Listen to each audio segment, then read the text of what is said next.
Hi, everybody. Welcome to the Museum of Glass. Just before I get started with our art stuff, we have, if you're here with kids, we have a special contest for kids. Any kid 12 or younger, not older, younger, can do a drawing. Once a month, we pick one of the drawings and we make whatever the kid drew out of glass. We make 2 copies, one for the kid to take home and one for the museum collection. It's free to enter the contest. There's a table out in the lobby with drawing materials and entry forms. Doesn't cost anything. Once a month we'll pick one of the drawings, we'll call you up. If we picked your drawing, you can bring the whole family down and we'll make it right in front of you. So anybody 12 and under, I encourage you to do a drawing.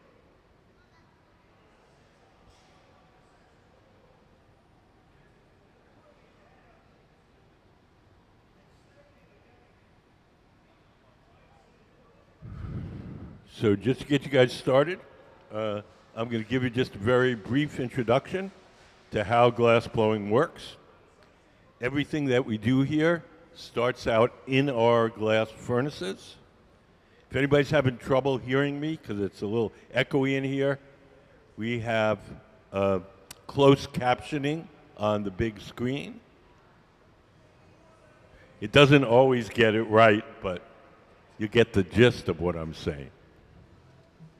So everything that we do starts out in our glass furnaces. The glass furnaces are the machines where you see the doors closed. There's 2 of them, one on each side of the studio. If you look up on the big screen, you'll see a diagram. That's what the furnaces look like inside. So in each of the furnaces is a big ceramic pot. In that ceramic pot is 1,000 pounds of melted glass.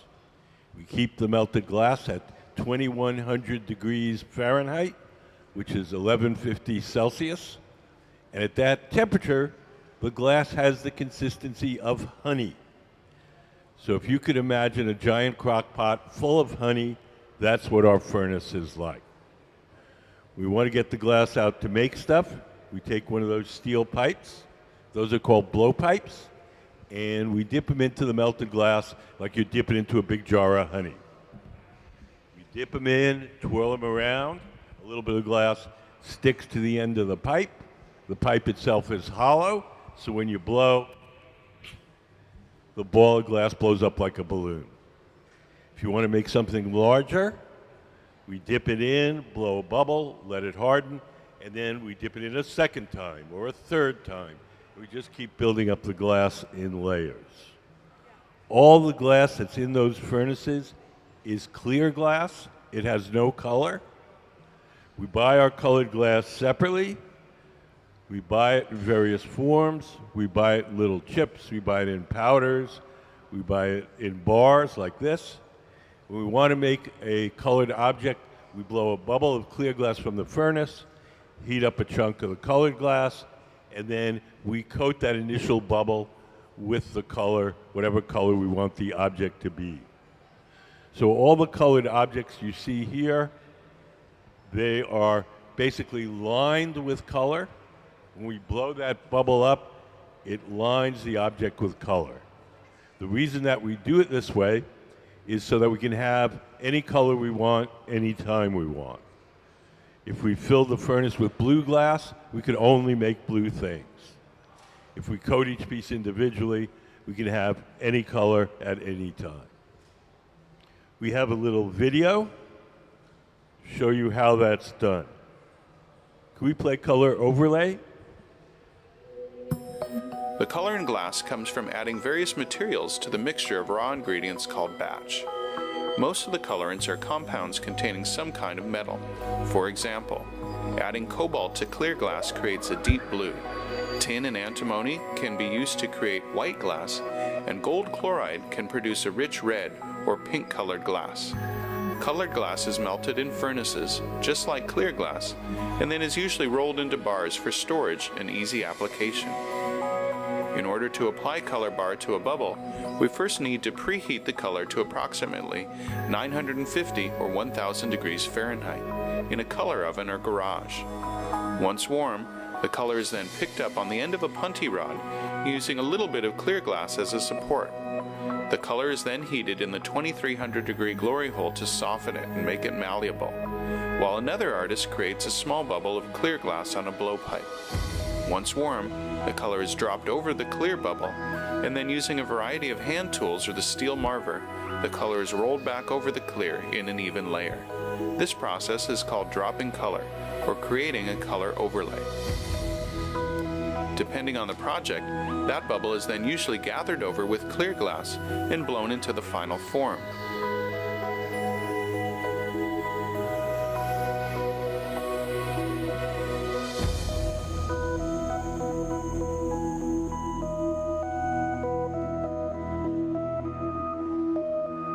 The finished product may appear to be all made from colored glass, but when viewed in cross-section, we can see that there is only a thin layer of color sandwiched between many layers of clear glass.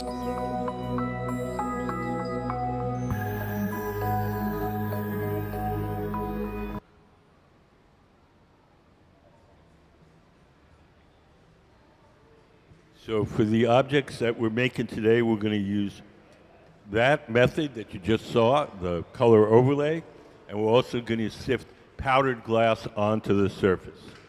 If you look at these sculptures over here, this kind of blue-green is the powder sifted onto the surface, and one of our artists, Preston Singletary, will carve through the outer powdered layer to make the designs. These are what's called form line design. It's a traditional form of design of Indians of the Northwest tribes. Preston, who's going to be doing the form line drawings, is a Tlingit. So most of the things that we're making today have some root in Native American traditions. We have an all-star cast of glassblowers here.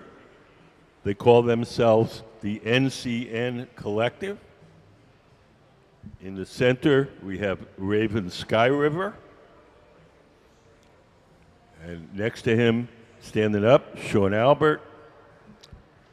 To the left of the bench is Kelly Odell. These guys are all very, very talented glass sculptors. When we talk about glass sculpting, we usually mean someone who makes kind of recognizable, realistic things. So right now, next thing we're gonna make is a beaver. And right now, Raven is working on one of the claws. So if we make stuff in several parts, we put the parts into this silver oven over here with the curved side, keep them warm, and then when we're ready to use them, we'll heat them up a little extra and stick the parts together.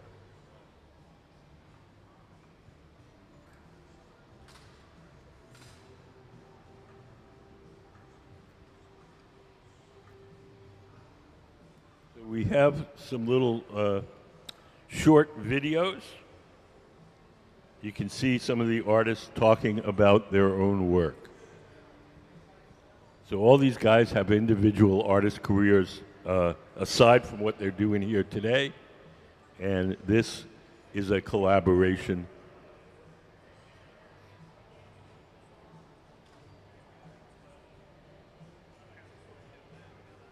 Should we put up, can we play the Raven video? Raven Skyriver.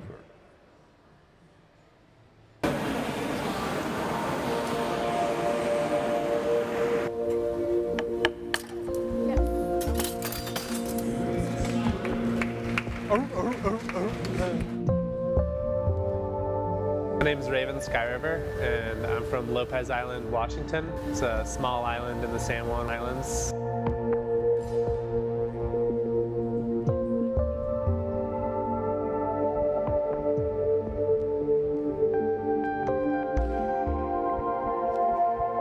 I was born in a house with no running water or electricity, and my mom pretty much didn't allow TV in the house, so it was a lot of just playing out in the woods and being on the water as a young kid.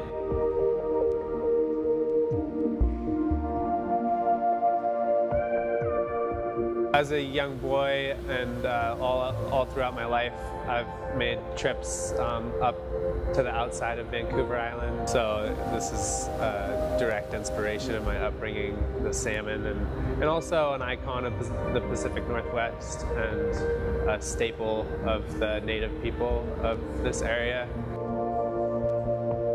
My other work as well is, you know, from the north, Alaska down to here, whales and fish and stuff.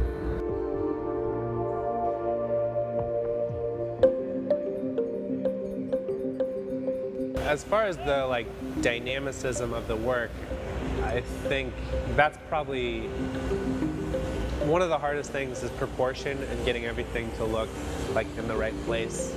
That's one hard aspect, but the other, and I think one of the more difficult things about making something is giving it a dynamic flow and making it look alive and giving it motion when it's a static object. So that's something I'm still striving towards, and I feel like this is a more recent piece. I feel like I'm getting better at that, but it's always something I'm trying to put into the work, is breathing a little life into it and making it look as though it has motion.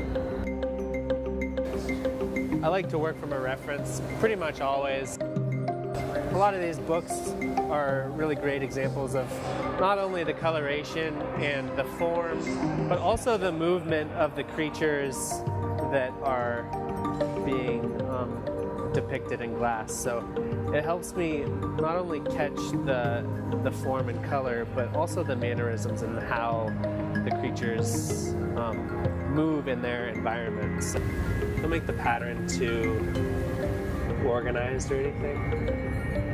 The coloring of the bubble is a big part of what goes into it. So it's been a long time as far as the process of figuring out which colors go where and what works well together. Some things I try to be a little more whimsical with and do a looser interpretation. So I've definitely spent a lot of time developing which colors work well together.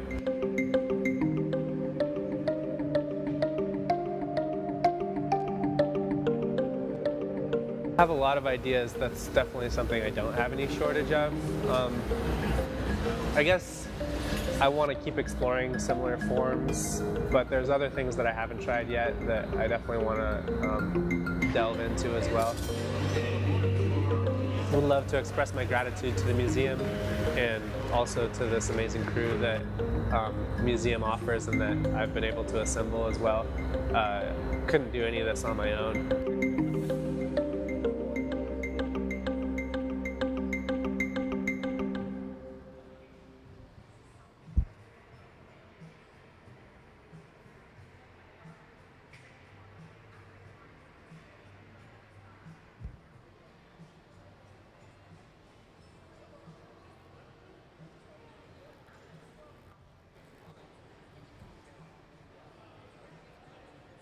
So right now, Mr. Skyriver, sitting at the central bench, is working on making some of the claws of the beaver.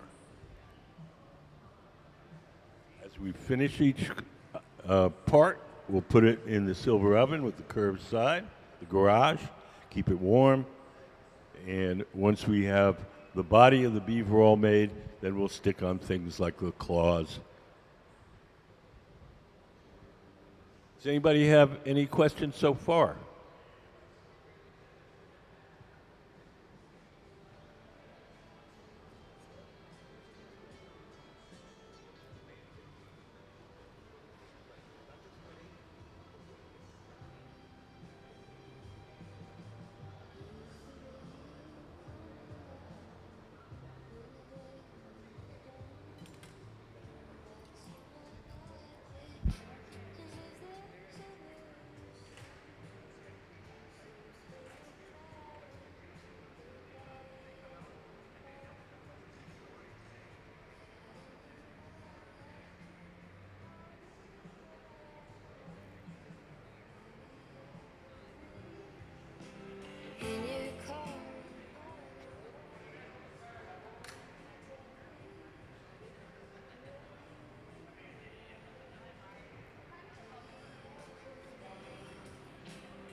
Does anybody have any questions?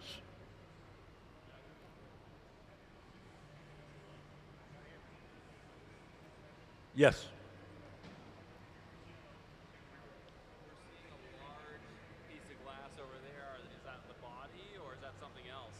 Oh yeah, that's going to be the body of the beaver. Okay.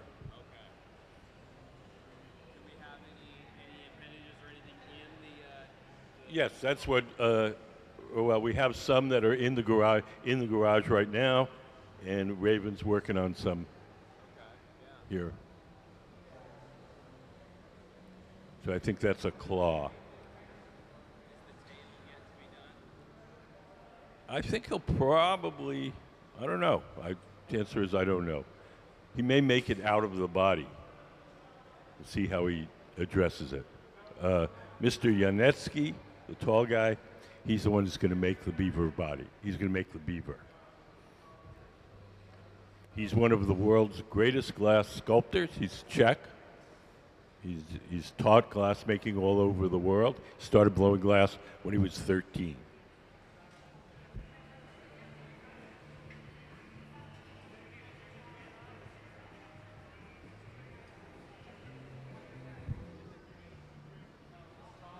In addition to the NCN Collective, we have several of our resident team of glassblowers working. Over on the right, the man the trucker hat, Gabe Feenan, he's one of our Museum of Glass regular glassblowers, and Sarah Gilbert over there on the bench on the left.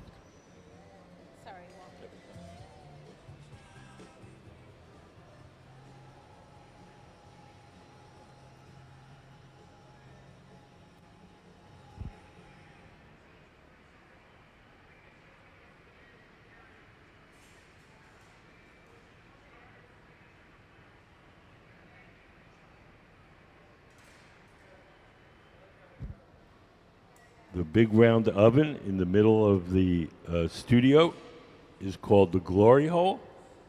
It runs on natural gas and forced air. We only keep it on during the working day. Can we put up the Glory Hole diagram?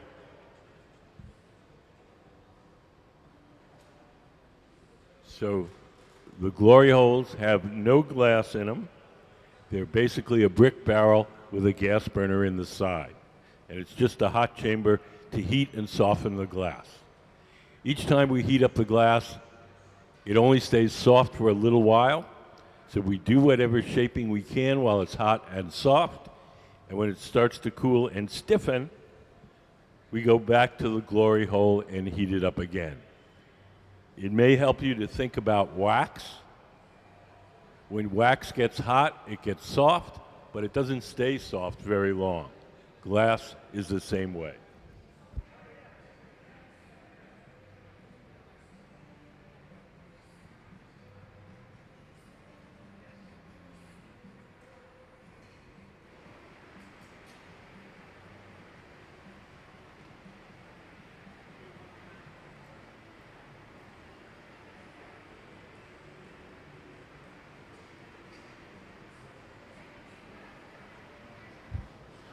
Hi. How are you guys? Good. You guys have any questions? Good. Oh, I mean, questions are good too, but as long as you're happy.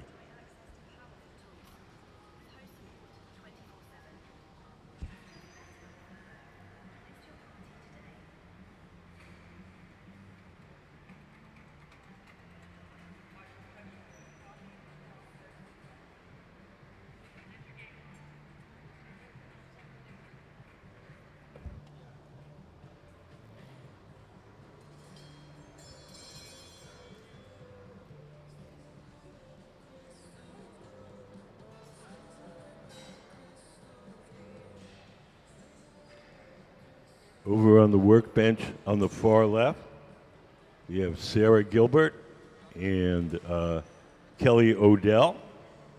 Kelly is also a very talented glassblower. And can we play Kelly's Meet the Artist? You have a little I like to explore many different techniques in glass making. I feel like glass just has an endless amount of techniques to learn, and I like to sculpt glass, and I like to play with different techniques, and I like to combine different techniques too. In making the ammonites, they're kind of a challenging form to make. I think that's why I keep making them. It's like maybe trying to find the perfect wave. Yeah, what I like about the ammonites is that it's just kind of a cool index fossil that dates the layers of Earth. So I think it's an interesting idea that makes me think of our past. I feel like in making the ammonites, I started to cut them open and see what was happening on the inside. So I felt like what do I really love from that? What do I really love from that? Does it really have to be an ammonite or a shell or a thing? And then I felt like, well, let's just play around with the glass and let it do its fluid thing, and make marini and do color folds and chop it up and see what that looks like on the inside. I love how you can see them turning in the shop. It's flat as it's been cut through or something, and on the other side you have this beautiful pore surface. The surface of the glass hasn't really been touched, so it has this really beautiful quality of magnifying what's behind it.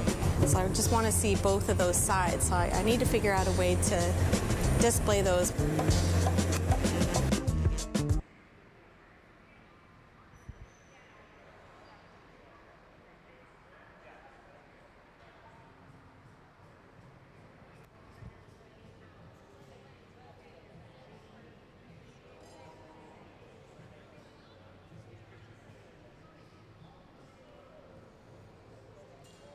Over on the right, Martin Janecký, our Czech friend.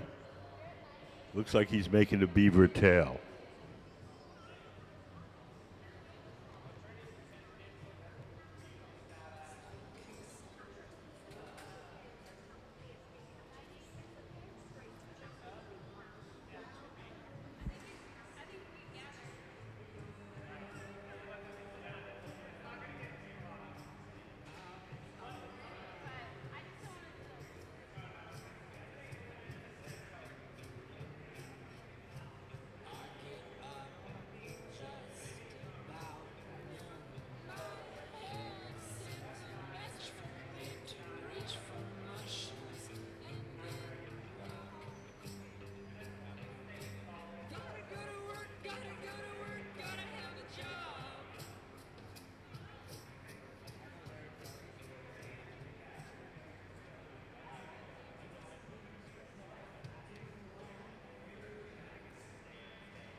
Nope, it's newspaper. Can we put up the newspaper photo?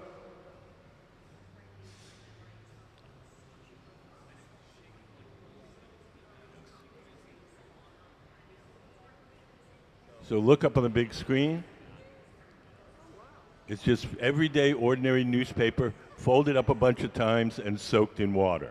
As long as we keep the newspaper wet, the paper doesn't burn too much, and it doesn't leave any marks as we shape the glass. It's one of our most important tools.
In the center workbench, you'll notice that one of the glass blowers is seated to the left of the workbench. That's Kelly Odell. And she's going to be blowing. She's going to blow through that steel pipe and inflate the glass as Raven shapes it. Just a little bit of glass gossip. Raven, Skyriver, and Kelly Odell are husband and wife.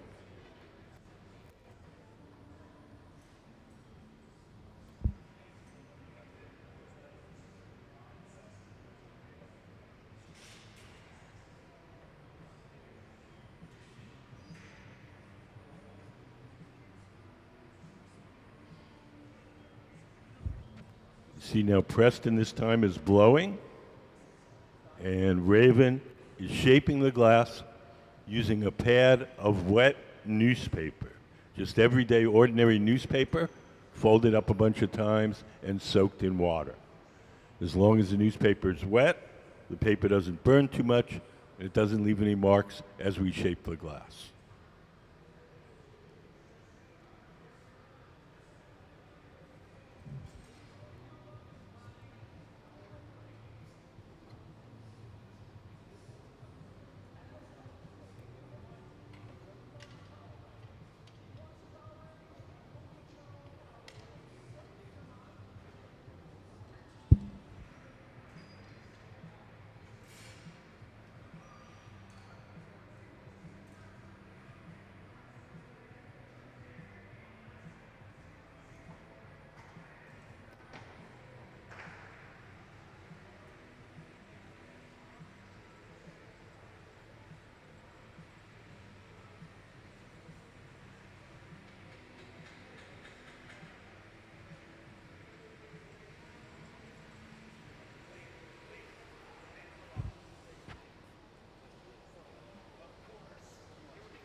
Over to the left, Raven is going over to our glass furnace.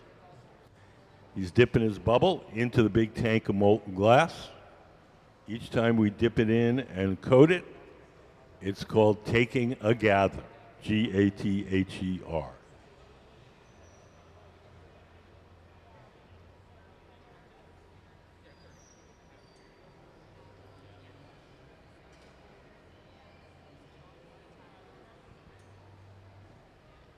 All the colors that you see while we're working are distorted by the heat. Once Chris walks up, he's going to play the Preston video once he stops talking. Okay. You can give him a cue in like a couple of minutes to get upstairs.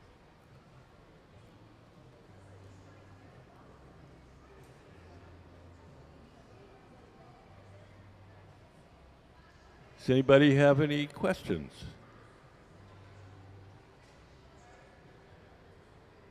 The glass itself is made out of 3 main ingredients: sand, soda ash, and lime. Sand is the bulk of it. Glass is mostly melted sand. Soda ash is sodium carbonate. It's a chemical which acts as a flux and lowers the melting temperature of the sand. The lime is calcium carbonate, and that stabilizes the mixture chemically. We throw those 3 things into the big furnace, cook it overnight. In the morning, we have a tank full of glass.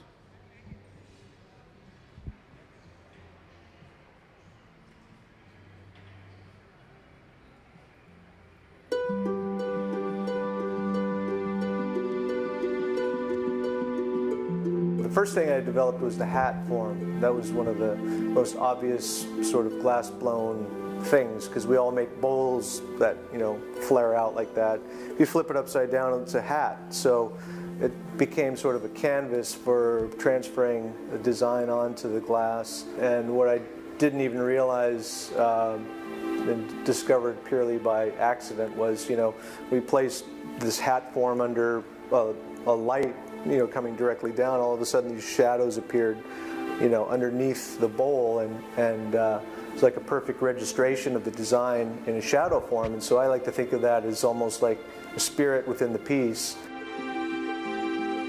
Yeah, I guess I got a lot of recognition for what I was doing as, you know, being a Native American artist. And at that time there just wasn't very many people doing it. And that maybe planted the seed in my head, you know, to sort of maybe connect it in the end with my cultural roots. It was a real evolution from, you know, my glassblowing skills to the designing skills and trying to make it look like Northwest Coast art. I really had to reinvent myself in terms of understanding the design work. And the deeper I got into that, the more I realized I needed to learn. I started taking workshops with other people who were teaching the form line style. I had to really kind of understand the context of the designs and how they related to the mythologies. The salmon piece is going to be, we'll sculpt this form, and then after the piece is cooled, then I'll add this kind of a design work, this kind of stylized Northwest Coast design. I have a natural connection to glass, you know, because I've been doing it for 35 years. And I really wanted to just see how far I could go with it. And so I continue to work primarily in glass because there's a lot of stuff to explore. My journey to, you know, connecting the culture to my understanding of it has been a real transformation for me, because in the end it's really about community and family. I think once you become a keeper of cultural knowledge, it becomes a responsibility. I like to try to represent my tribe and my community. That's why, you know, I don't dabble in other people's cultural style. When I do that, it's always collaboratively, so I'm trying to bring people over into the glass world by collaborating with them and showing an example of what can be done, because I have the skills to do it.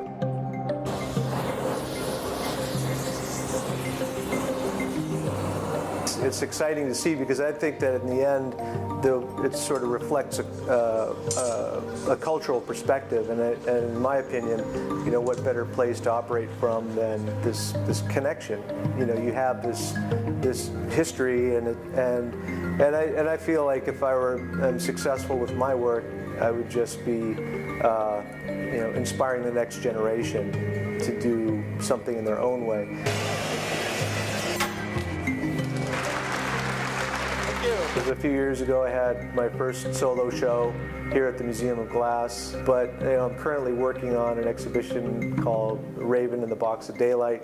It's going to be opening up in 2017. As you walk through the exhibition, you'll get sort of a thread of the story about Raven, who brought the sun and the moon and the stars to the world and gave it to mankind as a gift. You know, to make a living as an artist is really pretty special.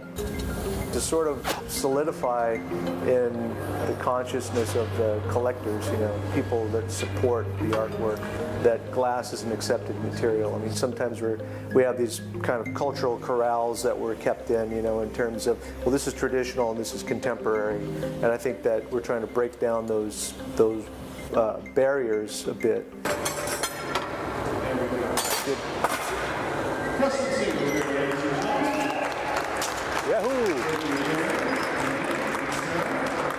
So that video was about the work of Preston Singletary. He's the man with the long gray ponytail at the center of the workshop. So all these folks have their own unique art careers and do make their own sculptural work. But today they're all working together as part of this NCN Collective. The NCN stands for Nuu-chah-nulth, which is the tribe of Joe David. Joe David is more or less the elder and mentor to this group.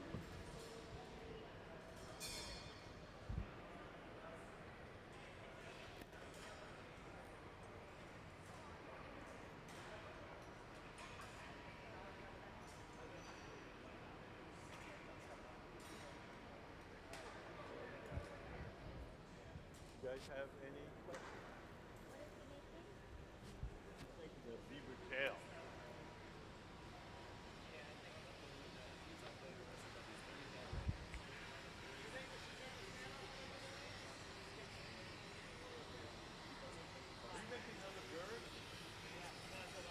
No, he's making a bird. We're going to use some birds on a sculpture, not today, but later on in the residency. So we're making some birds that we're going to use later on in the residency.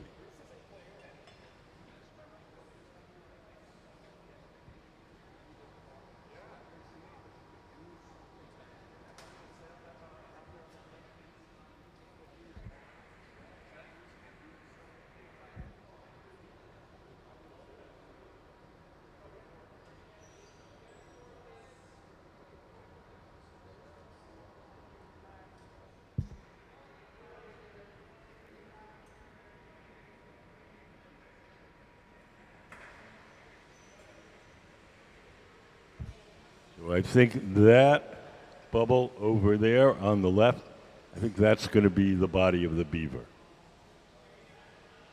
Chris, are you going to sculpt the beaver? Are you going to sculpt the beaver body? Yeah, we're working on that now. But I mean, are you going to gap it? Yeah, I'll work with Ray. Yeah. Actually do something around here. Exhausted.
All the colors that you see while we're working are distorted by the heat.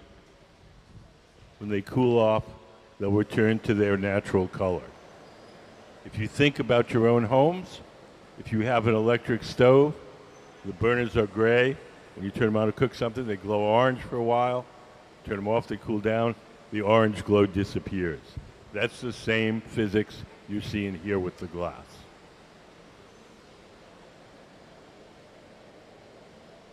So don't judge us by color for what you see while we're working.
The two pads in Raven's hand, Raven is the man at the center with the long ponytail, those are made out of cork like in a wine bottle. The cork allows us to press on the glass fairly hard without leaving any marks.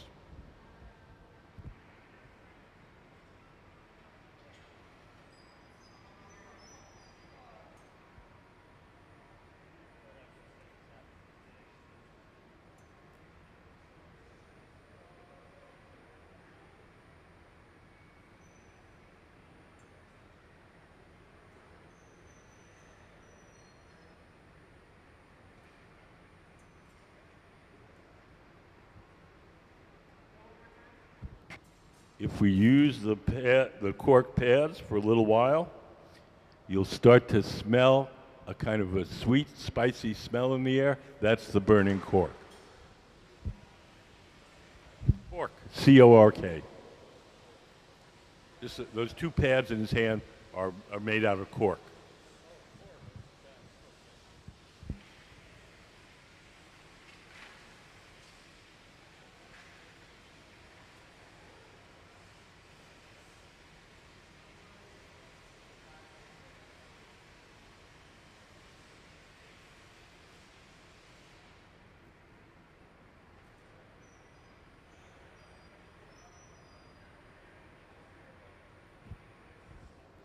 Over on the far right, that's Martin Janecký working at the bench, and he's working with Gabe Feenan, who's one of our resident team of glassblowers.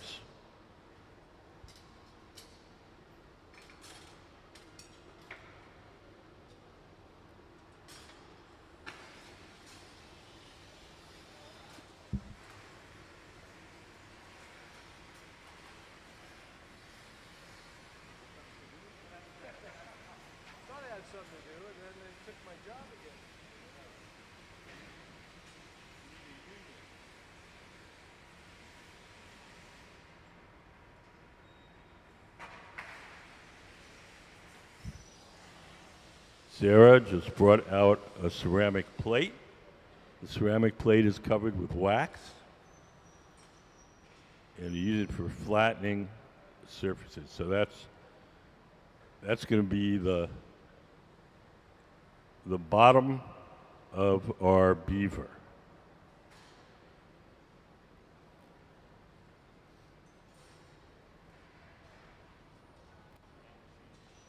Does anybody have any questions?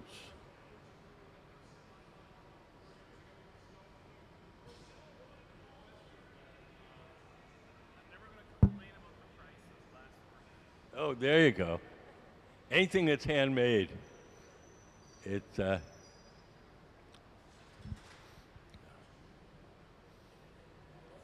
all a lot of work and a lot of time.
You'll notice that periodically, one of the glass blowers takes a torch and heats up the glass that's wrapped around the end of that steel pipe. The glass that's wrapped around the end of the pipe is fragile. As long as it's warm, everything's cool. If we let it get too cold, it'll crack. So every once in a while, you'll see him grab a torch and just warm up that glass around the pipe.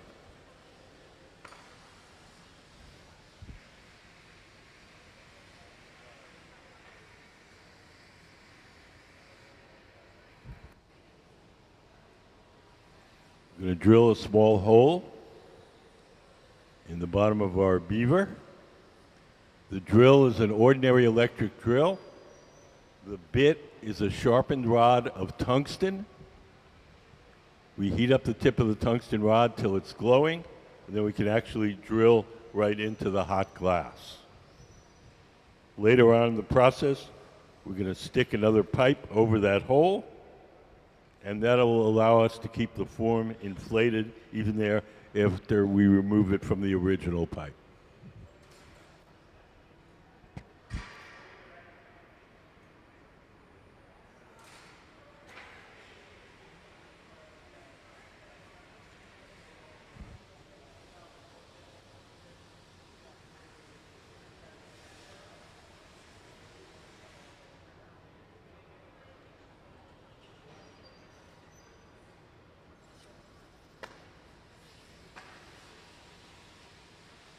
Over on the right, Kelly came over with a wing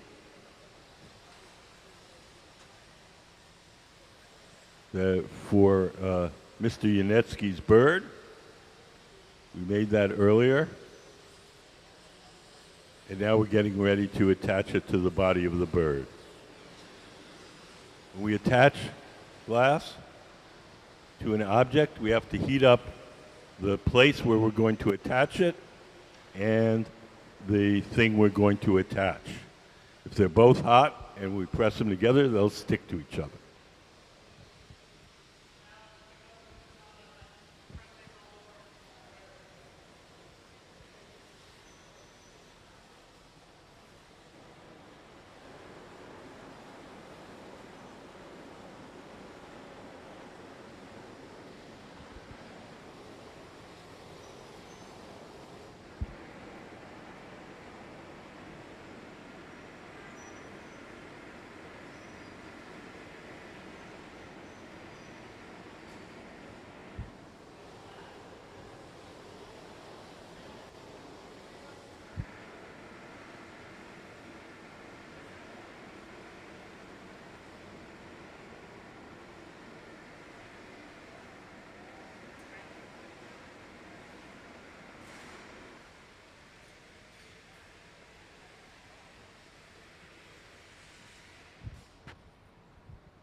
Could we play the Martin's Meet the Artist, Martin Janecký's Meet the Artist?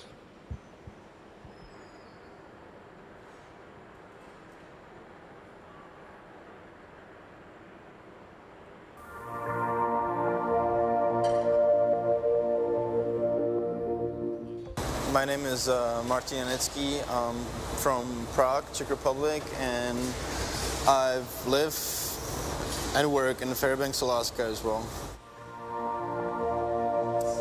I've been blowing glass for about 17 years now, since '93, and it's all I know, and it's all I've been doing, and yeah, I never stopped. I love it every day.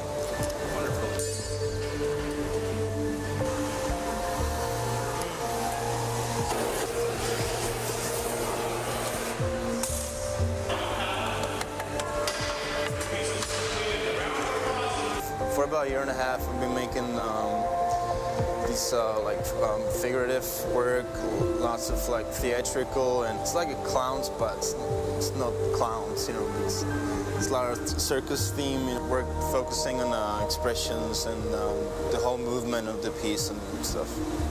Yeah, I use the word Kafka-esque to describe your clowns. Would you think that's appropriate? That's great. Okay. You know, this sculpting is very technical, but then there's obviously this kind of undercurrent of emotion or confusion or angst or, you know, whatever it is. Each one's probably individual, but there's, you know, there's something under the surface rather than just the... Yeah, it's not really happy stuff. I don't Yeah. make the happy. I think there's enough happy stuff. The bright bumblebees and all that stuff. I'm like, you know, I'm one of the happiest glassblower on earth, so I have to like balance it out with this stuff. Okay. So Martin is actually one of the most humble, talented glassblowers that we've ever met. He started working on the factory floor when the age of 13, and he became a master at the factory at the age of 21. He doesn't talk about his work a lot, but among glassblowers he's considered to be one of the best, especially considering his age. We're very privileged to have him here at the Museum of Glass this week. I brought some parts from Alaska, and we're going to be putting together some larger figures.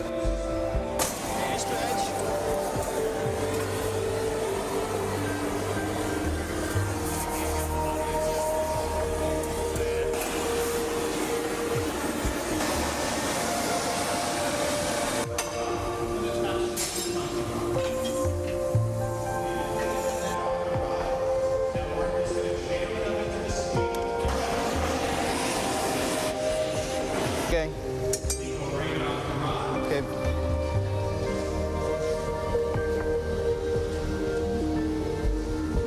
The center, about to transfer the body of the beaver from the rod originally blown on to a second steel rod called the punch. Sarah in the black shirt and shorts is holding the punch. Yeah, it's just, it kind of is lands nice and Would you want it sitting on a hand, or would you want like a strip of cracks here and a strip of cracks there? I'm really thankful to be here and work with the team.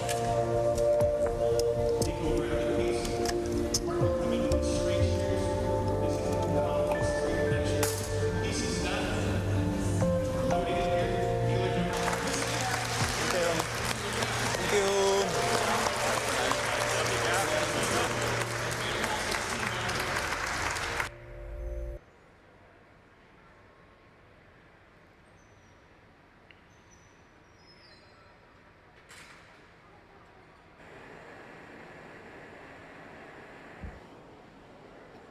In the center, they're getting ready to break the glass away from the original pipe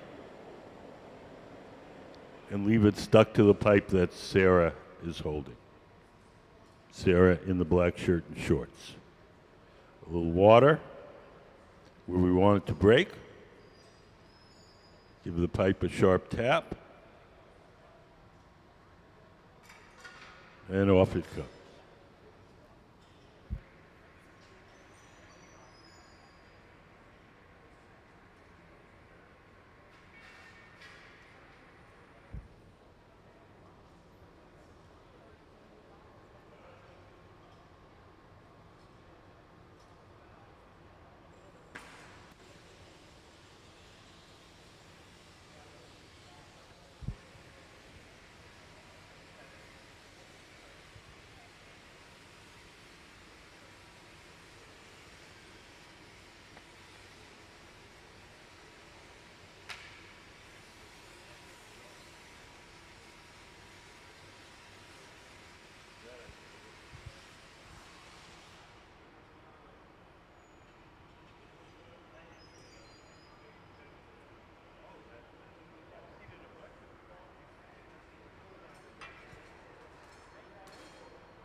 Hey, well, let's go, buddy.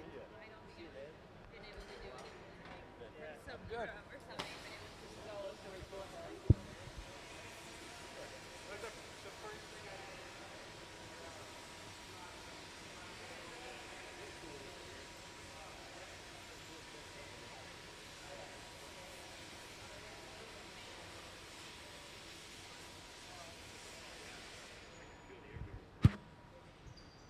So in the center, Mr. Skyriver is going to stretch out the glass at the top of that bubble, where the glass that used to be near the end of the pipe is always a little thick. So we take the tweezers, stretch it out a little bit, and then we'll trim some of that off.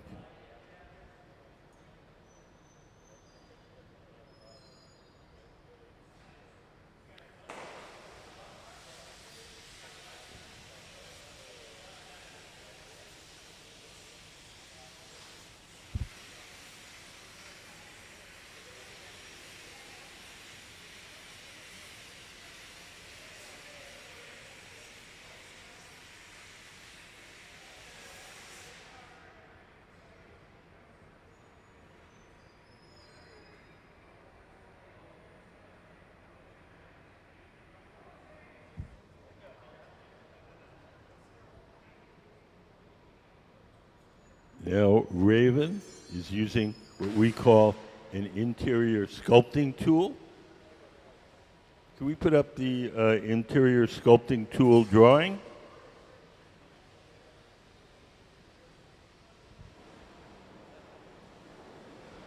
So we use these tools. They're a curved metal bar with a little ball on the end. And we use it to push the features out from the inside of the hollow bubble. Thank you.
Raven is reaching inside the hollow bubble and pressing with the interior sculpting tool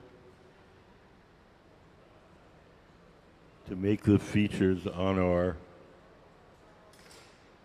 beaver.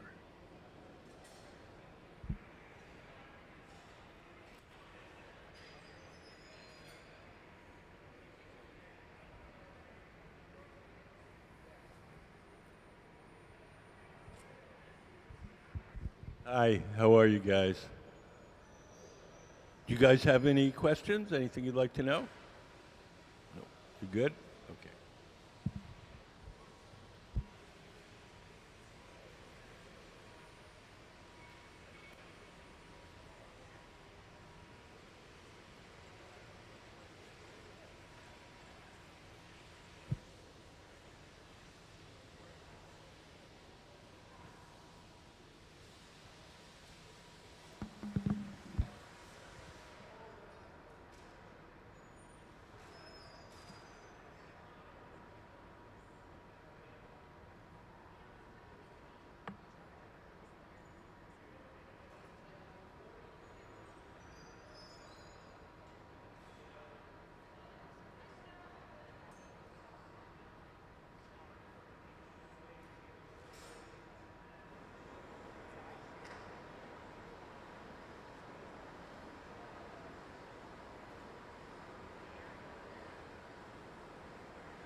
Over on the right, we're about to transfer the bird from the rod it was originally formed on to a second steel rod called the punty.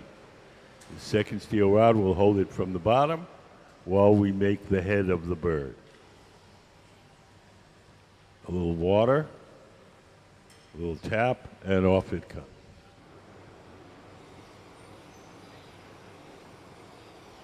The beaver at the center of the workshop, we've already transferred it in a similar manner to a second pipe.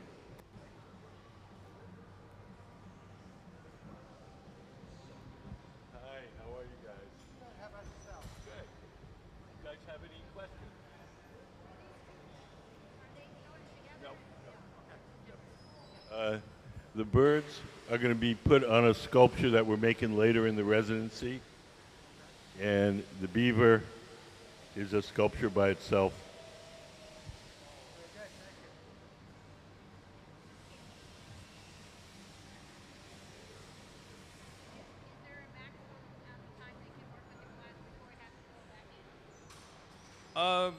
Well, there's no time limit. It's just as the glass cools, it gets stiffer. Think of the glass like wax. When you get wax hot, it gets soft, but fairly quickly it starts to get stiff again. Glass is the same way. So in the best of all worlds, we want to shape the glass when the glass is very hot and soft. And when it starts to get stiff, we go to the round ovens, the glory hole, and heat it up again. But you can do that forever. We try to only do it till 5 o'clock when we quit.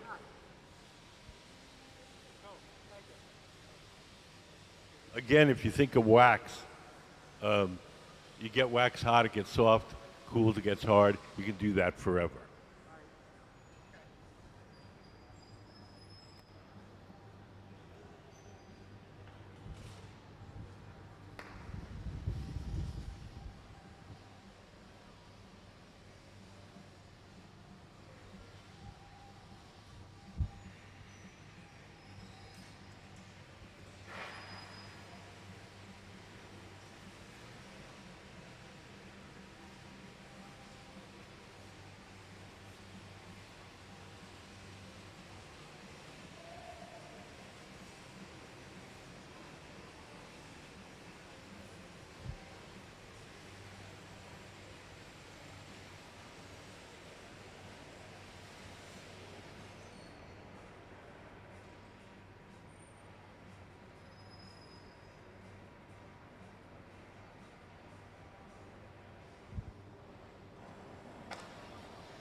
Hi, how are you guys? Good. Do you guys have any questions? Okay, will you teach her?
Crazy because they nailed what is usually on the inside of the shell. That's the outside.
If you've come in a little later, we have a group called the NCN Collective, a number of the world's best glass sculptors working here on collaborative projects. We have Martin Janecký from the Czech Republic, the tall guy over on the right, Kelly Odell in the center, Preston Singletary, Raven Skyriver. And so these guys started working together at the Pilchuck School. The Pilchuck School is a very famous glass school here in the Northwest. It's about 80 miles north of here, in the middle of a tree farm. And it kind of looks like a rustic college campus. And students come from all over the world to study with master glassblowers and engravers and stuff. Most of the folks who are in the NCN Collective have been faculty members at the Pilchuck School. Kelly Odell, Raven Skyriver, Martin Janecký. They've all been instructors there. Can we put up the Pilchuck photo?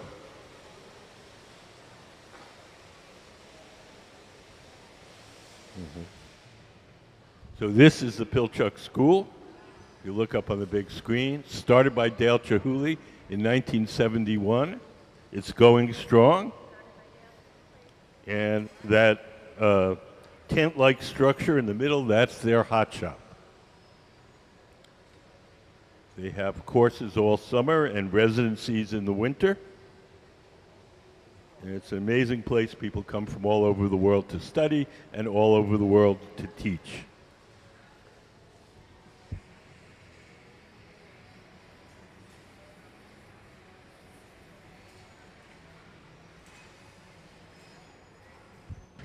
Sarah Gilbert, who's the woman in the black shirt and shorts. She also just finished teaching at the Pilchuck School. In addition to being a very talented glassblower, Sarah Gilbert is a excellent engraver. So she was up at Pilchuck teaching engraving.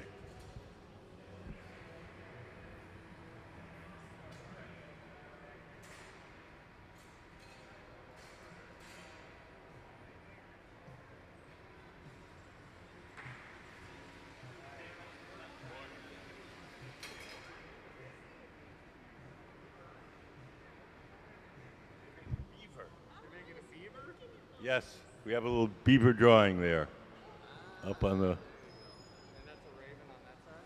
Yes, those are the ravens that Mr. Janecký is making. Those are going to go on to another sculpture that we'll make later in the residency. The beaver will be a sculpture in and of itself.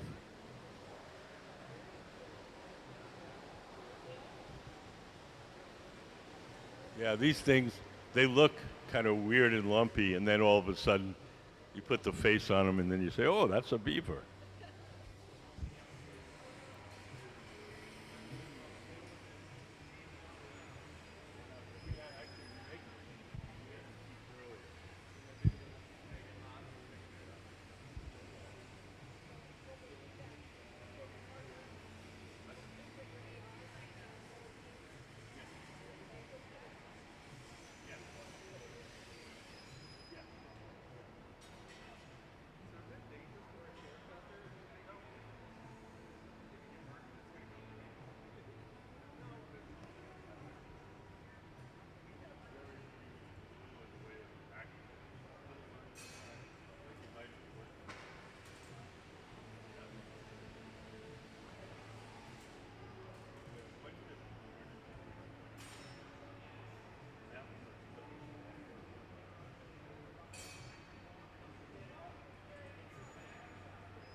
you guys have any questions?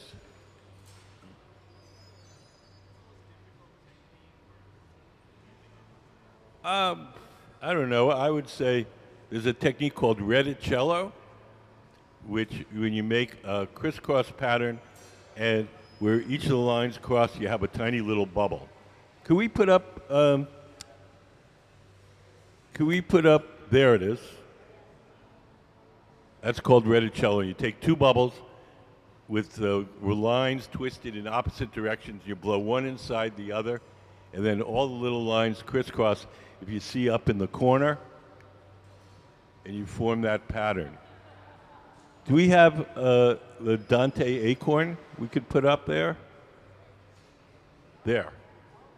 So there's a sculpture with the reticello pattern. That dates back to the 1500s. And they call it reti in Italian means net. And the glassblowers thought that the little bubbles in the crisscross thing look like bubbles in a fishing net.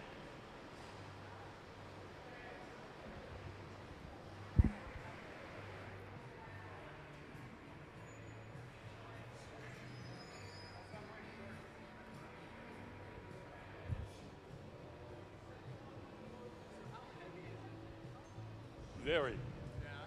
So like that beaver. It probably weighs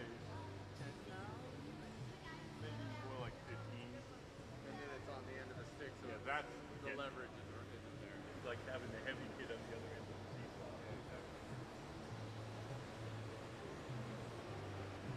The real danger of this job is none of the things that you would think. Not getting cut, not getting burned, not breathing chemicals. It's the repetitive erosion, turning of the pipe, that weight. Puts a lot of stress.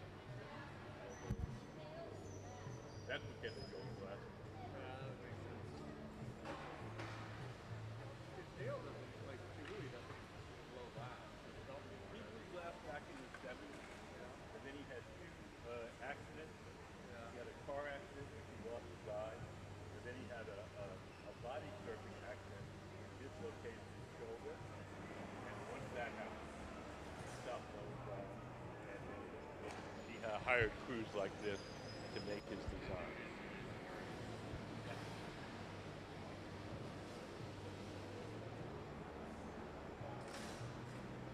Most often, you go to museums and stuff, the name that's on the piece, designed it, and it's like, go see a Frank Lloyd Wright building. Frank wasn't in there hanging people out.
If you just came in, our guests today are the NCN Collective. A group of very talented glass sculptors who are working together on these projects. In the center is Raven Skyriver, a very talented glass sculptor, and he's making a beaver. It'll look more beaverish soon.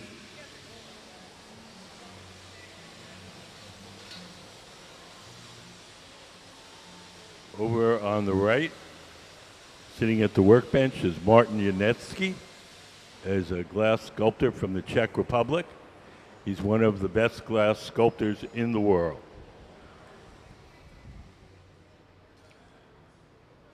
Do you guys have any questions? It's a beaver. It will be a beaver. It's probably take most of the afternoon. Most of the afternoon.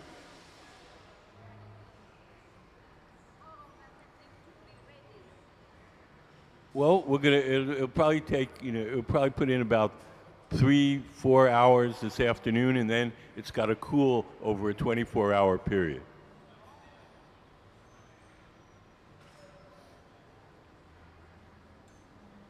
Almost everything that we make here has to be cooled slowly or it'll break. The slow cooling process is called annealing. So anything we make today won't be ready till tomorrow.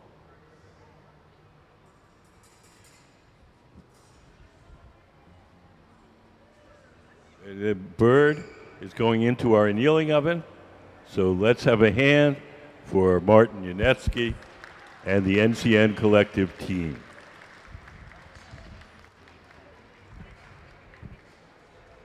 These birds that we've been making will be part of another sculpture that we're going to do later on in the residency.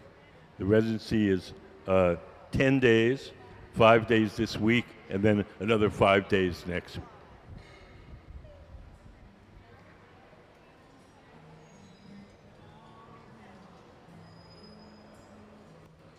Could we play the Raven Skyriver video? We have a little video to show you the artist.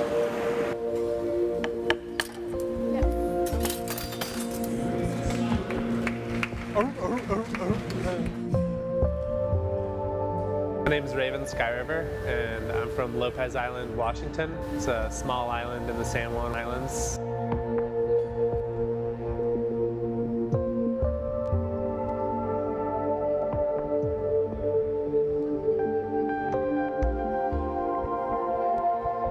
I was born in a house with no running water or electricity, and my mom pretty much didn't allow TV in the house, so it was a lot of just playing out in the woods and being on the water as a young kid.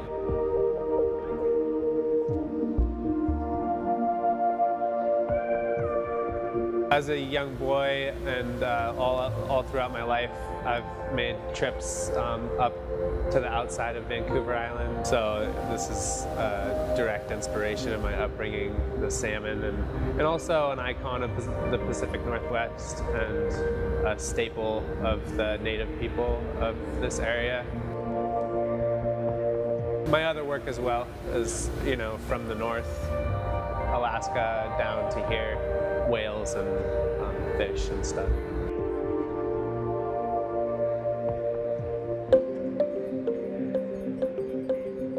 As far as the dynamicism of the work, I think that's probably one of the hardest things is proportion and getting everything to look like in the right place. That's one hard aspect, but the other, and I think one of the more difficult things about making something is giving it a dynamic flow and making it look alive and giving it motion when it's a static object. So that's something I'm still striving towards, and I feel like this is a more recent piece. I feel like I'm getting better at that, but it's always something I'm trying to put into the work, is breathing a little life into it and making it look as though it has motion. I like to work from a reference pretty much always. A lot of these books are really great examples of not only the coloration and the form, but also the movement of the creatures that are being depicted in glass. So it helps me not only catch the form and color, but also the mannerisms and how the creatures move in their environments. Don't make the pattern too organized or anything. The coloring of the bubble is a big part of what goes into it. So it's been a long time as far as the process of figuring out which colors go where and what works well together. Some things I try to be a little more whimsical with and do a looser interpretation. So I've definitely spent a lot of time developing which colors work well together.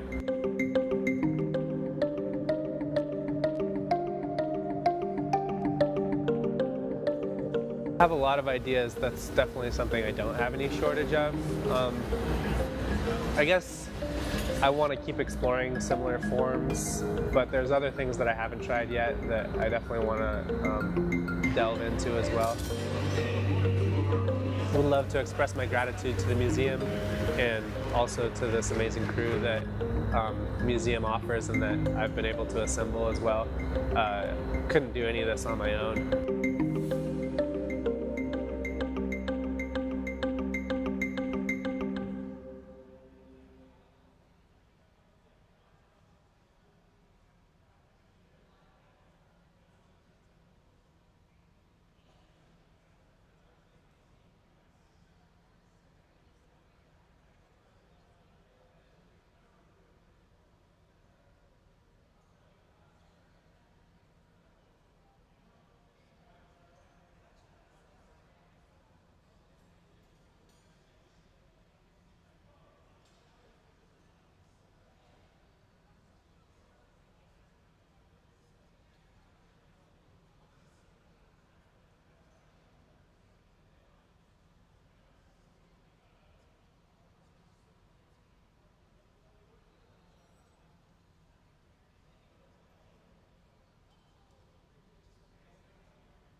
So today we're going to be open a little later. We've invited a Native American storyteller who's going to do a performance here in the hot shop, and that'll be at 6.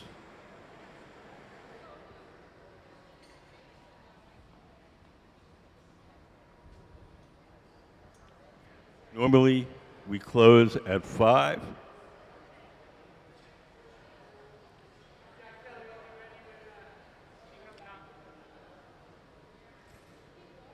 Yep. Will you please put this in the drawer? Check. 3. A thing on the story. Yeah. Check, check, check, check. 1.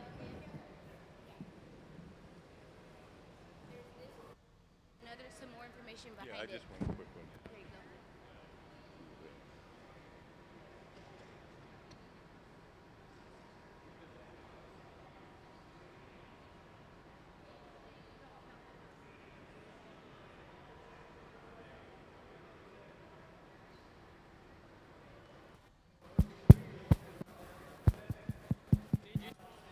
So today we're blowing glass 1. till 5 o'clock. After that, Gene Tagaman, a Native American storyteller, is going to give a performance here in the hot shop. And he's going to be talking about the creatures and stuff from Preston Singletary's work. And he'll give you some of the associations with the Native American stories that underlie Mr. Singletary's work. So that should be interesting. That'll be at 5, and the museum will be staying open till 6 for that performance.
Thank you. When he was done with the raven and they brought it over here, what is that equipment? That's like a oven called an annealer. Okay. Cooling the glass down slowly. Okay. So keep the oven at a constant temperature all day long. Put it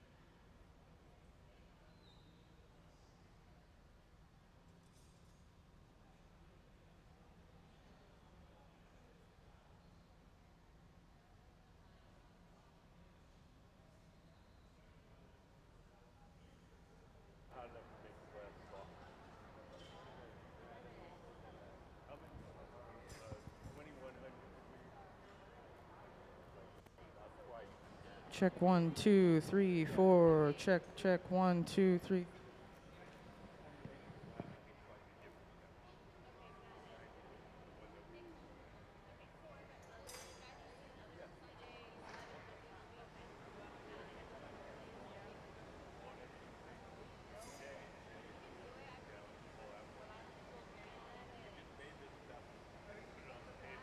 Let it cool on so it cools too quickly and then evenly, and it would break.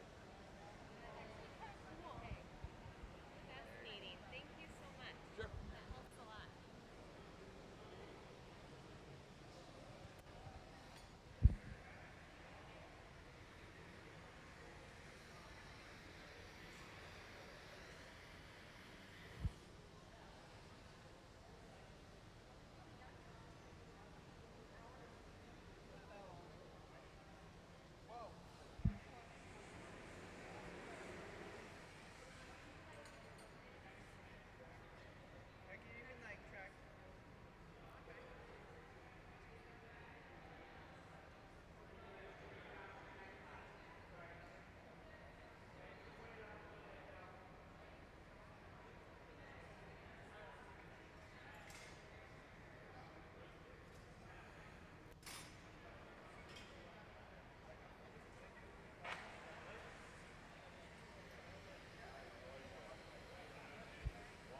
So now Kelly's coming over with some glass for the ear.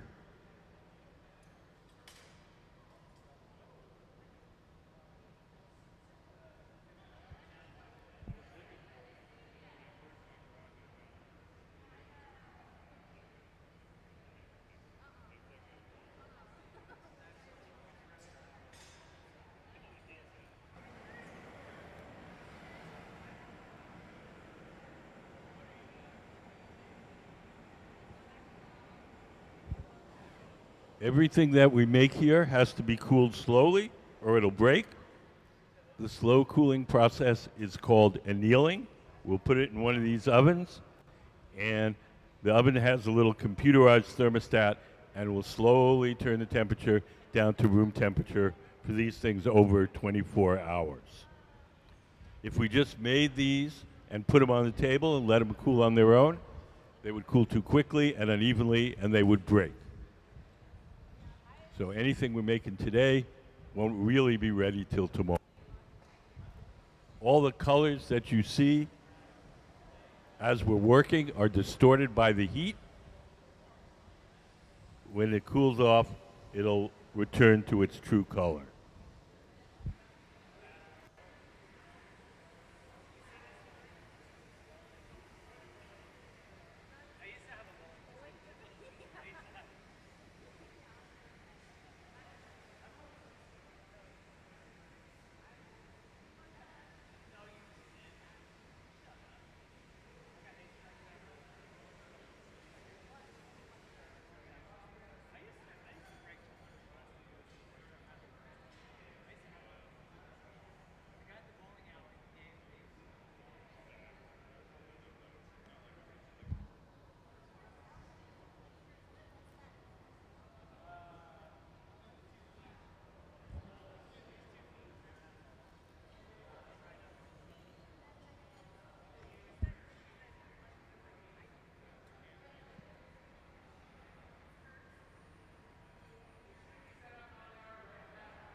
The connection between the sculpture and the metal rod is always a little fragile.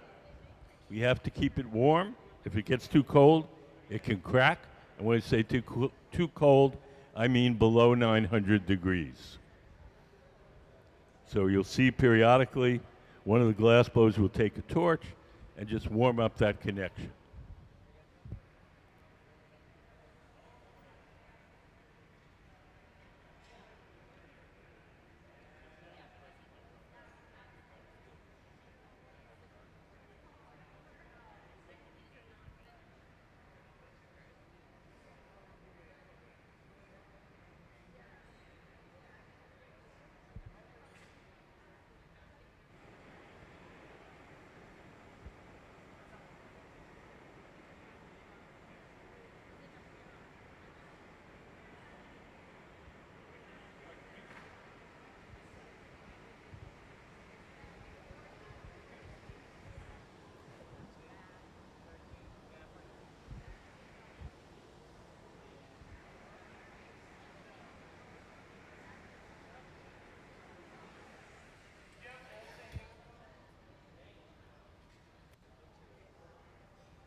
So it's about 4:30 now.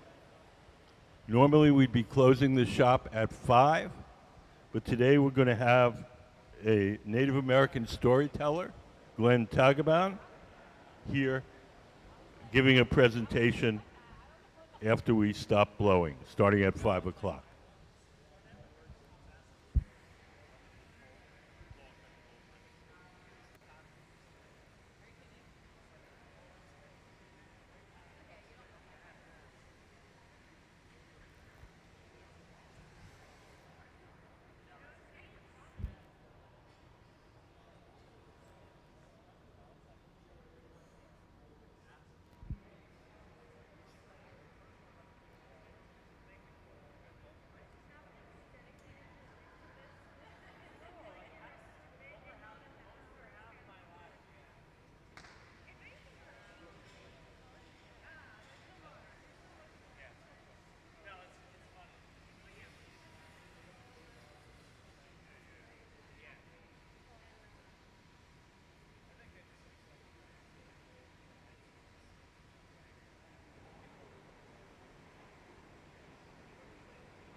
So we previously made some of the claws of the beaver. We're keeping them warm. And now we're going to attach them.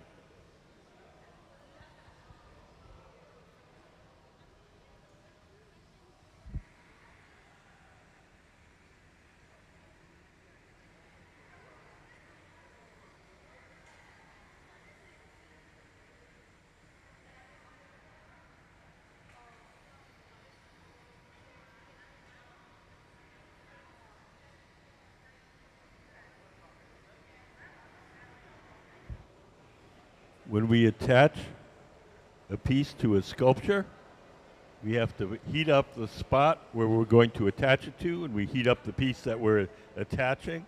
And if they're both hot, when we press them together, they'll fuse permanently.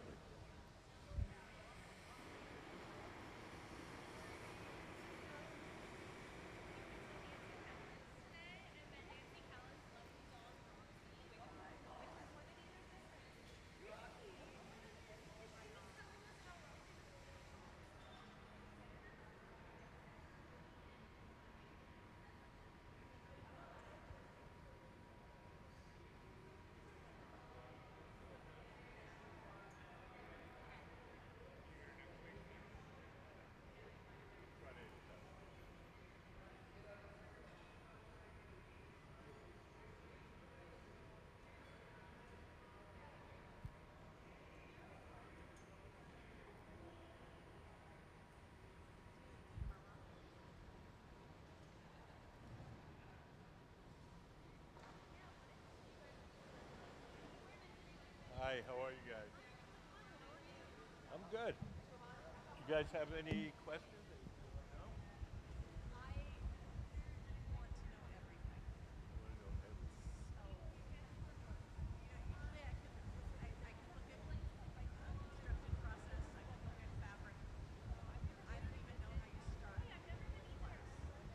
Okay.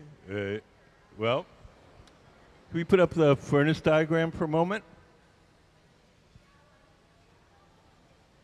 So those are our glass furnaces where the door is closed. That's what they look like inside. So inside each one is a big ceramic pot. In that ceramic pot is 1,000 pounds of melted glass. We keep the glass at 2,100 degrees Fahrenheit. At that temperature, the glass has the consistency of honey. When we want to get the glass out to make stuff, we take one of those steel pipes. Those are called blow pipes.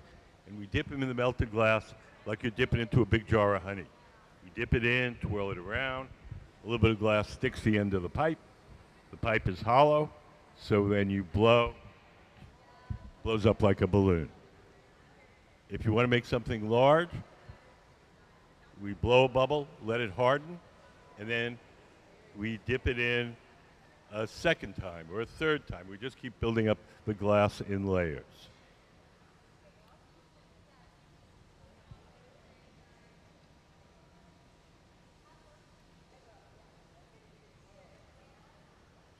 So we made a big bubble, and Raven Skyriver, is leading this team. He shapes that bubble so it's approximately like the figure that he wants to make, and then he's going over all the details. So some of the small sections, like these little claws, we made those earlier in the day. We put them in this oven over here, keep them warm. We're ready to use them. We pull them out and stick them on.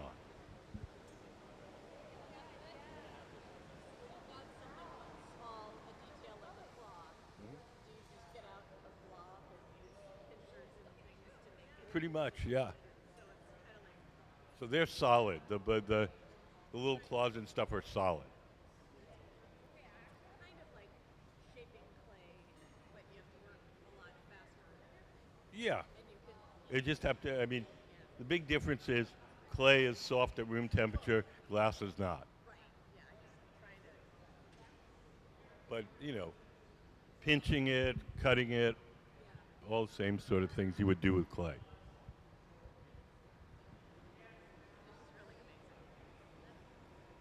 These guys you see here are some of the best glass blowers in the world. We have Martin Janecký from the Czech Republic,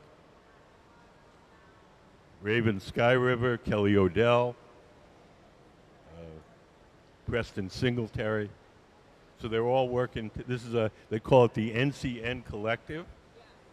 And NCN stands for Nuu-chah-nulth, which is the name of a tribe of, there's another man who's working on this thing, Joe David, who's a Native American carver, and he's sort of the mentor of this group. And his tribe is the NCN tribe from the west side of the Vancouver Island.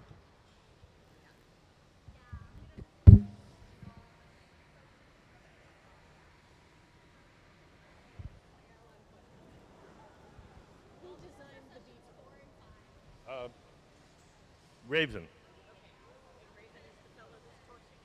Yes.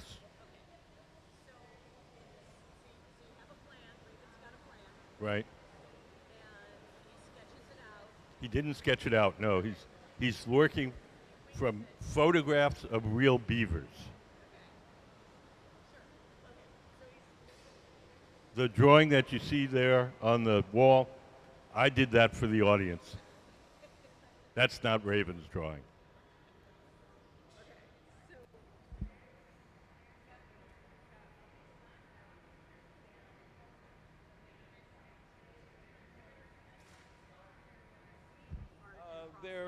They're working collaboratively, so they're not making their individual pieces. They're making stuff designed by the collective.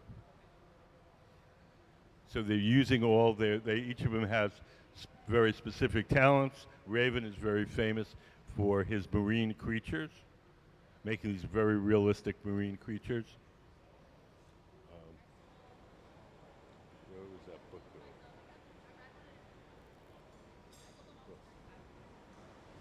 Oh, here it is.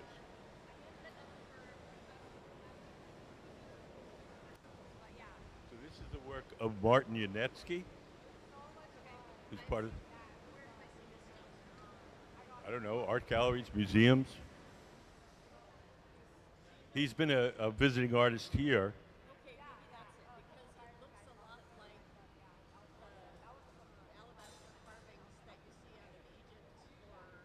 Yeah.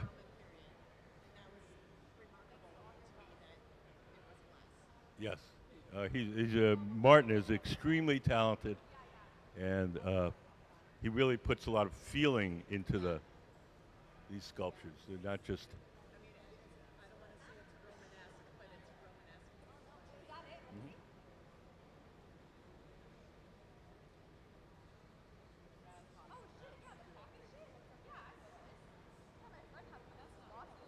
Yes, it is.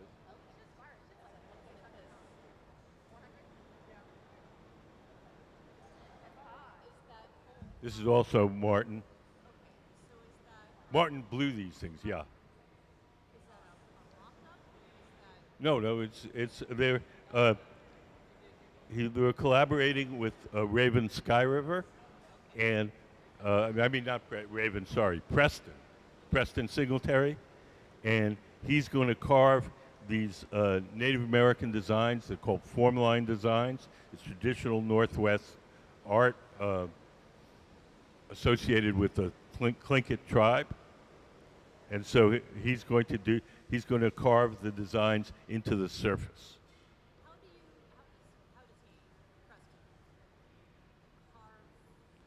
Well, he uses it.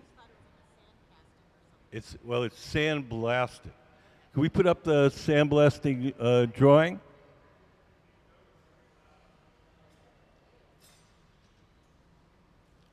So if you look up on the big screen, we have a diagram. So wherever there's a rubber mask, that is protected from the sandblasting. Wherever it's cut out, then the sandblaster will carve through the outer layer of color and expose the color underneath. Each of these things has a thin layer of colored glass on the outside. And so uh, after, so if Martin sculpts one of these heads, then Preston reacts to it with this native design, and that'll get carved into the surface. I am seriously fangirling right now. Okay. Having a moment. Do you know if things that are made collaboratively here will be posted somewhere so I can? I think they were all planning to have an exhibition together, Wow. but I don't think it's not firmed up where and when. But they'll go, you know, they'll go under the name of the collective. The NCN. Yes. So I need to find them and watch. Yeah, I would probably the best thing to do is to maybe go to Preston Singletary's Instagram, Yes, I stalk him. and that's where you'll probably see he'll have announcements of when it's going to happen and things like that. I'd make a road trip for that. Yeah, I don't know. At this point, I don't think they know where they're going to have the exhibition.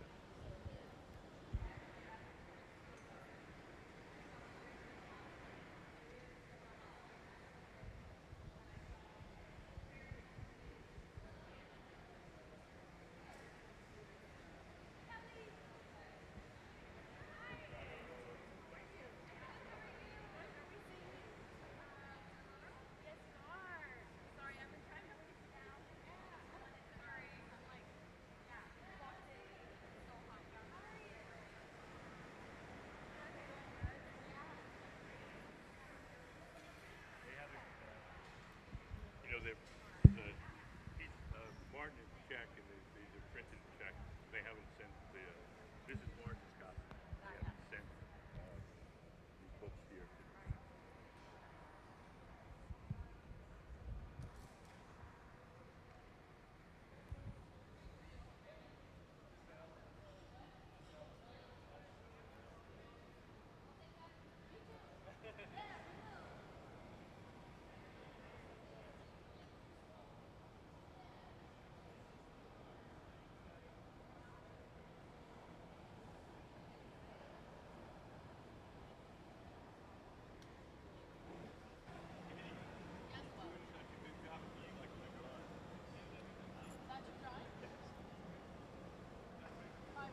man who just walked onto the studio in the hat is Joe David. Joe David is a Native American carver and printmaker, and he's kind of the spiritual advisor to this NCN Collective. The NCN stands for the Nuu-chah-nulth tribe, which is Mr. David's tribe on the west coast of Vancouver Island.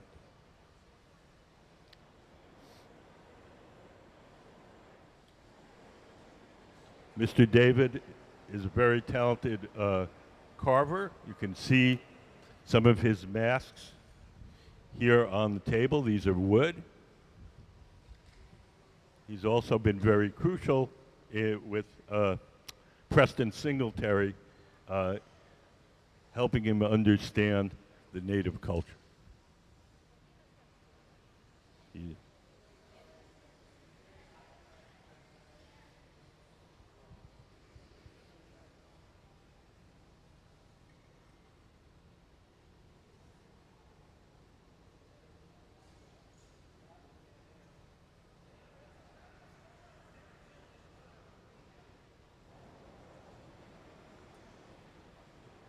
The woman pulling off her gloves is Kelly Odell. She's also a very talented glass sculptor. She's also married to Preston Singletary. But she has her own artwork and art career. Can we play Kelly Odell's visiting artist video? I like to explore many different techniques in glassmaking. I feel like glass just has an endless amount of techniques to learn, and I like to sculpt glass, and I like to play with different techniques, and I like to combine different techniques too. In making the ammonites, they're kind of a challenging form to make. I think that's why I keep making them. It's like maybe trying to find the perfect wave. Yeah, what I like about the ammonites is that it's just kind of a cool index fossil that dates the layers of Earth. So I think it's an interesting idea that makes me think of our past. I feel like in making the ammonites, I started to cut them open and see what was happening on the inside. So I felt like what do I really love from that? What do I really love from that? Does it really have to be an ammonite or a shell or a thing? And then I felt like, well, let's just play around with the glass and let it do its fluid thing, and make marini and do color folds and chop it up and see what that looks like on the inside. I love how you can see them turning in the shop. It's flat as it's been cut through or something, and on the other side you have this beautiful pore surface. The surface of the glass hasn't really been touched, so it has this really beautiful quality of magnifying what's behind it. So I just want to see both of those sides. So I need to figure out a way to display those. Okay, I've got to apologize to you guys. I said Kelly is married to Preston. She's not married to Preston. She's married to Raven Skyriver. I've been saying these names all day, getting them a little mixed up. Time for me to go home.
So we have one more piece to add to this, and that's the beaver's tail. It was made earlier in the day. It's sitting in that silver oven called the garage, staying warm. And now Kelly is warming it up, and she's going to bring it to Raven. She's going to bring it to Raven, and Raven will attach it.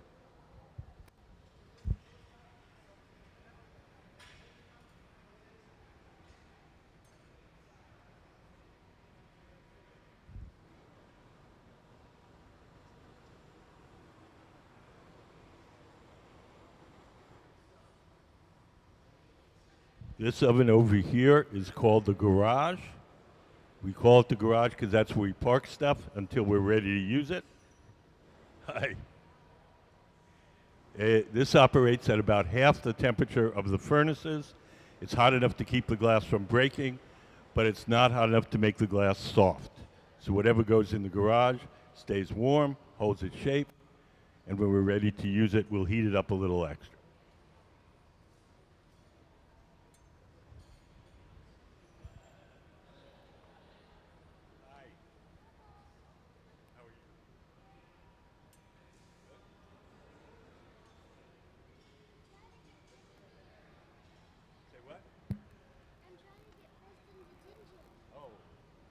I can get attention.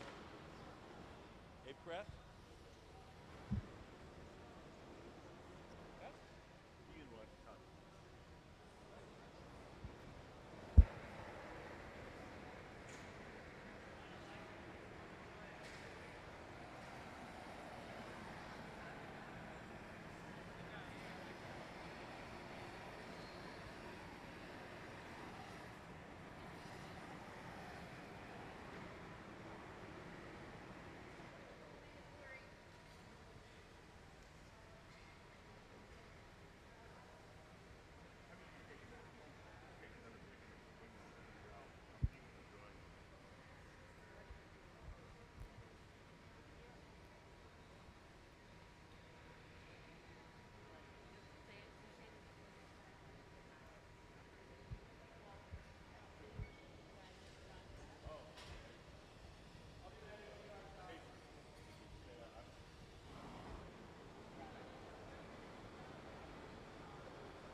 So over on the far left, Kelly Odell is warming up the beaver's tail.